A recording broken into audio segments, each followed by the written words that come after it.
Լույսը բարի է, օրն է շատ բարի է, թանկագիններս։ Ես կարդում եմ Գործ առաքելոց 8-րդ գլուխ 35 խոսքից մի հատ հրաշալի դրվագ։ Փիլիպոսն էլ բերանը բացավ եւ այս գրքիցը սկսեց Հիսուսին ավետարանեց նրան։ Երբ որ ճանապարհումը գնում էին, եկան մի ջրի մոտ եւ ներքինին ասեց. «Ահա ջուր, ինչ է արկելում ինձ որ մկրտվեմ»։ Եվ նրան ասեց Փիլիպոսը. «Եթե բոլոր սրտից հավատում ես, կարելի է»։ Եվ նա պատասխանեց եւ ասեց. «Հավատում եմ, թե Աստծո որդին է Հիսուս Քրիստոսը»։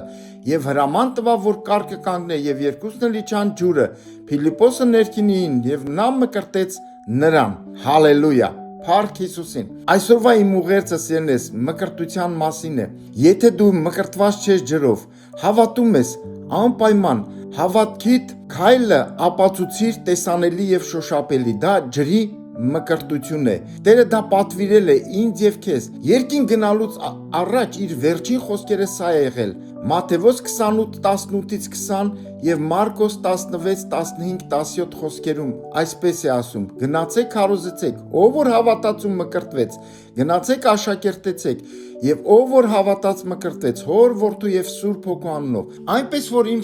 իմ ուղերձը քեզ սիրելիս, եթե դու ամբողջ սրտից հավատում ես, միտեղ անպայման գնա եկեղեցում կամ ինչ որ բան արա, որ քո մկրտությունը հաստատես, Տերը օրհնի քեզ։ Եթե դու տեղ չունես ինչ որ բան,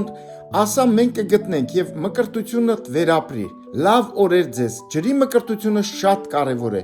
Ով որ հավատաց ու մկրտվեց կփրկվի։ Հավատքի եւ փրկության մեջտեղը մի բան տեսանելի եւ շոշափելի ջրի միջով պիտի անցնեն։ Ամեն ու ամեն։ Տերը օրհնի քեզ։ Լավ օր քեզ սիրելիս։